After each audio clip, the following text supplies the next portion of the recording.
Senhor esteja convosco. Ele está no meio de nós. Proclamação do Evangelho de Jesus Cristo segundo Lucas. Glória a vós, Senhor.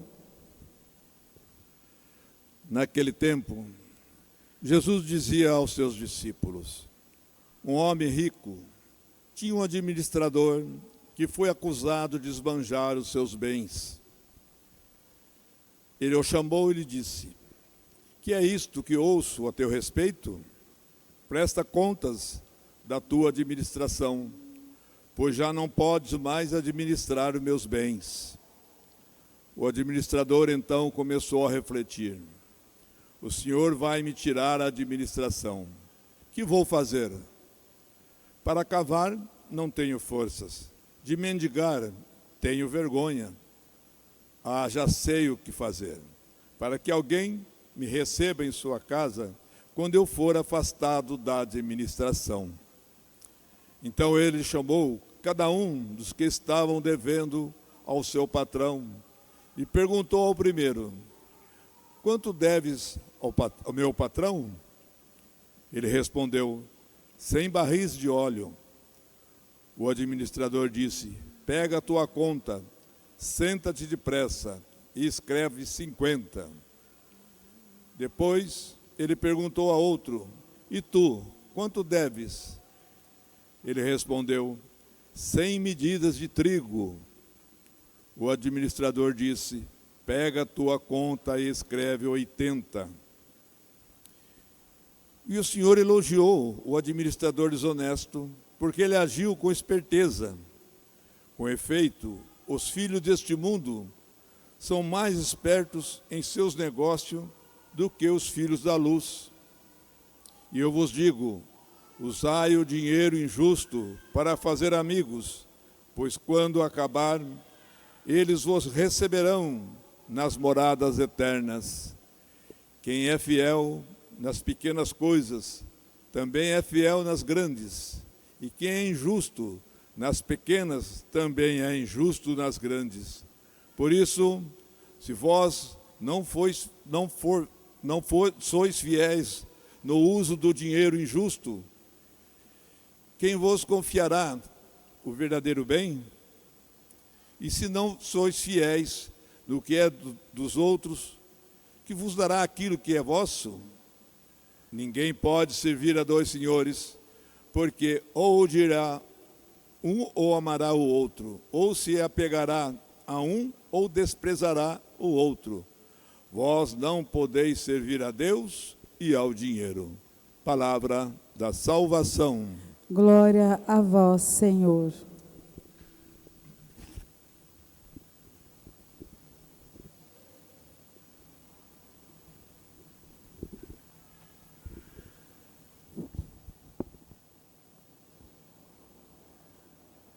Irmãos e irmãs, o Senhor nos convida a administrar com sabedoria tudo aquilo que Ele nos concede. Não apenas os bens terrenos, mas também os bens espirituais e as oportunidades que Ele nos dá, que são únicas. Deus espera que nós sejamos perspicazes, espertos no bom sentido, responsáveis e hajamos com dignidade. Hoje a palavra vai falar sobre esta necessidade de nós fazermos um bom uso de tudo, buscando Deus sempre como o centro de tudo. A primeira leitura nos mostra, através do profeta Amós, uma denúncia àqueles que utilizavam daquilo que tinham para lesar outras pessoas, enganando-as.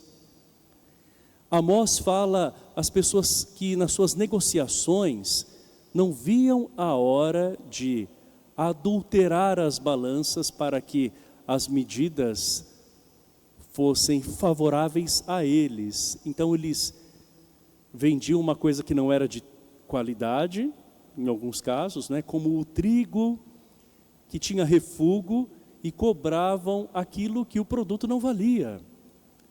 Eles também ajustavam ali a balança para ter uma vantagem em cima dos outros. Nós vemos que os que mais sofrem são os menos favorecidos. Isso acontece ainda nos dias de hoje. Quando nós temos uma gasolina adulterada, o prejuízo é para todos, não é? Que consomem, mas principalmente para quem tem menos recursos. Um leite adulterado, e não estou falando somente daquele leite no qual algumas pessoas vão acrescentar a água para render mais. Estou falando daquele leite industrializado em que se coloca substâncias que são prejudiciais à saúde das pessoas, tudo isso em nome de um lucro desmedido. O problema não está no lucro, não está em vender. O problema é o lucro que passa por cima do bem do outro. O problema é quando se vende, mas passando a perna no outro. Então o Senhor hoje vai falar através desse profeta de uma maneira que as pessoas que fazem isso possam assumir as consequências depois diante de Deus. É preciso tomar consciência de ser justos. E o ser justos é ter as nossas mãos limpas. Ou seja, a gente buscar ser honesto em primeiro lugar. São Paulo, na segunda leitura, vai dizer que nós devemos erguer as nossas mãos santas, com preces, com orações por todas as pessoas. Essas mãos santas quer dizer, com as nossas atitudes que sejam coerentes, não é? Aquilo que nós pedimos. Porque senão, nós vamos viver uma fé apenas de fachada. Nós pedimos a Deus pelos nossos interesses, mas nós não fazemos aquilo que Ele nos convida a fazer. E São Paulo diz assim que nós devemos rezar por todas as pessoas que precisam conhecer a verdade e assim alcançar a salvação. Também pelos governantes, pelas pessoas que ocupam altos cargos, diz a palavra de Deus. Justamente porque essas pessoas têm uma grande responsabilidade diante de muitos outros. Então é pensando no bem comum, ou seja, em todos, não é? Que nós devemos também rezar, e como diz São Paulo, rezar sem ira e sem discussões. Porque do contrário, qual a diferença que nós vamos fazer em relação a outras pessoas? Se nós não apresentarmos tudo isso em oração. É claro que como cidadãos a gente também tem que buscar aquilo que é certo e também exigir daqueles que são as autoridades competentes que ajam de forma certa. Mas nós também precisamos rezar pedindo que Deus toque nas consciências, nos corações. Não rezo apenas pelas minhas necessidades, não rezo apenas por quem eu gosto, eu rezo por todos aqueles que necessitam de oração. E diz São Paulo, para que todos vivam de forma tranquila. Inclusive na oração ao Santíssimo, aquela solene, tradicional, nós pedimos prosperidade e paz para o povo brasileiro. Prosperidade completa e paz, não é? E também, assim rezamos pelos governantes, porque todos precisamos nos converter para que a justiça realmente reine, no mais alto grau até as pessoas mais comuns, não é? E Jesus vai contar uma parábola falando sobre um administrador que não era tão justo assim. Esse administrador, ele começou a esbanjar os bens do seu patrão, não foi competente na administração. E chega uma hora que o patrão percebe e diz assim: agora você presta contas da sua administração, porque você não pode mais continuar aqui. Este administrador tinha cometido erros por gastar de uma maneira desmedida aquilo que não lhe pertencia. E aí está o erro dele, a sua desonestidade, de não cuidar bem daquilo que lhe foi confiado. Mas acontece que na hora em que ele percebe que está prestes a ser despedido, ele usa de criatividade. Ele então chama os devedores, os clientes, e diz assim: quanto que você deve? É 100? Então escreve aí 50. E você, 80? Aliás, 100? Escreve 80. E daí a gente pode pensar assim: meu Deus, até nessa hora o administrador estava roubando do seu patrão? Não. Vamos entender bem. Na Palestina, na antiguidade, os administradores não recebiam salário. Eles recebiam sim o reembolso pelas viagens que eles faziam para negociar as coisas do patrão. E além disso, eles recebiam também uma espécie de uma comissão. Então, naquele momento em que o administrador, ele tira aquela porcentagem, na verdade, ele não estava tirando do que era do patrão, mas estava tirando daquilo que era direito seu, daquilo que era o seu lucro, a sua parte. E é por isso que o patrão vai elogiá-lo, não por conta da falcatrua dele, a incompetência no passado, mas por conta agora dessa atitude que ele teve, porque nesse momento ele não pensa simplesmente no dinheiro, ele pensa em garantir vínculos com as pessoas para que, depois que ele for despedido, ele tenha o amparo delas. Então o patrão diz assim, que ele foi esperto, e esperto no bom sentido, justamente porque ele começou a ver que o dinheiro não seria capaz de dar-lhe a segurança, mas se ele tivesse contatos, se ele criasse elos com as pessoas, daí sim ele teria êxito. Por que que Jesus elogia a este homem? Veja bem, Jesus não elogia a injustiça e a corrupção. Ele elogia este homem que teve a capacidade de se reinventar no momento de crise. E Jesus diz assim, que os filhos deste mundo são mais espertos em suas negociações do que os filhos da luz. Coloquemos isso no mundo espiritual.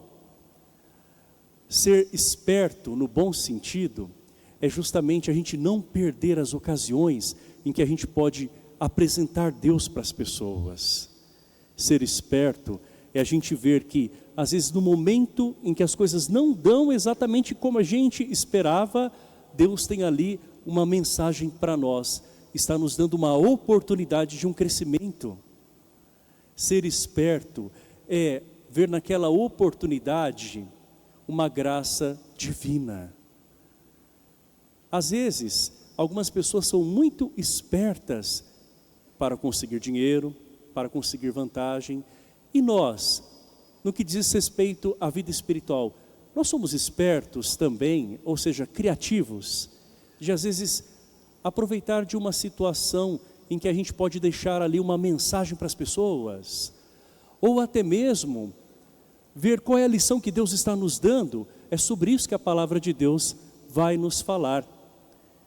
E Jesus, depois desta parábola, ainda diz que quem for fiel nas coisas pequenas, também será fiel nas coisas grandes.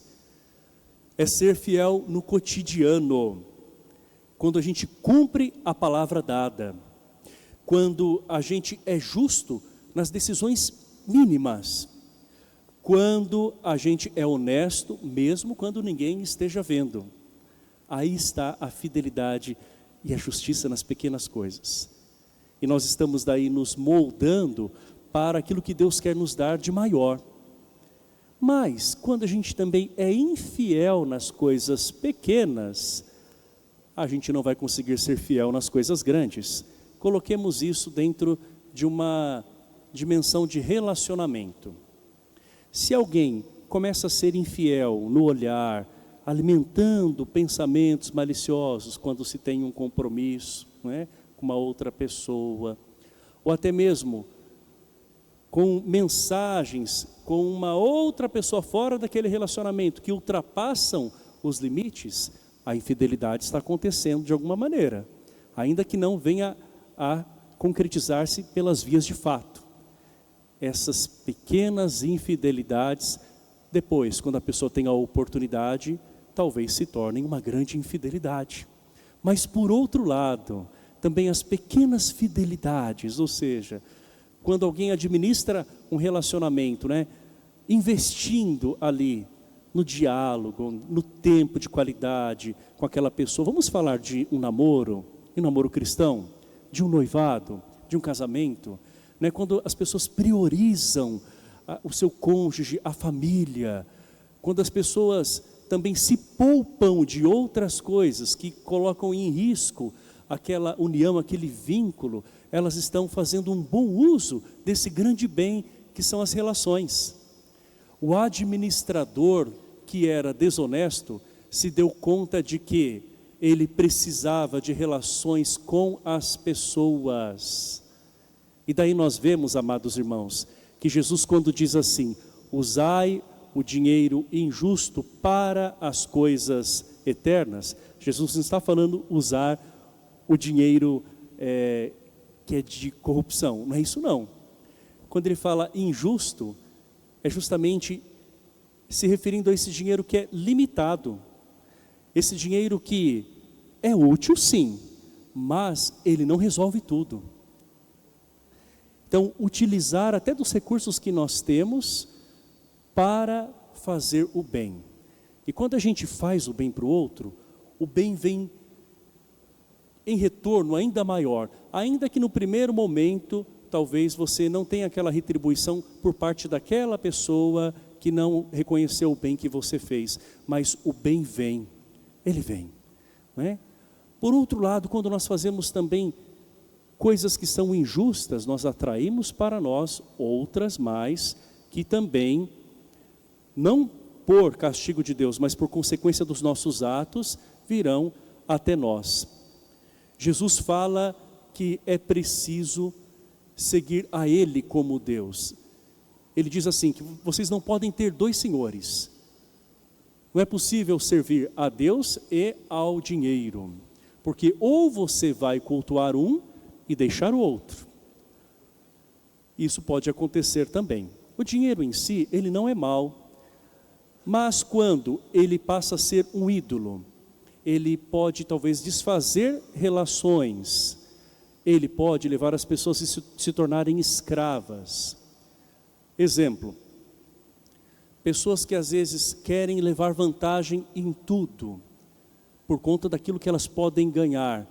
Às vezes elas vão perdendo também coisas preciosas, como amizades, ou até mesmo, tantas separações acontecem quando se prioriza somente ter e ganhar e se esquece daqueles que estão perto.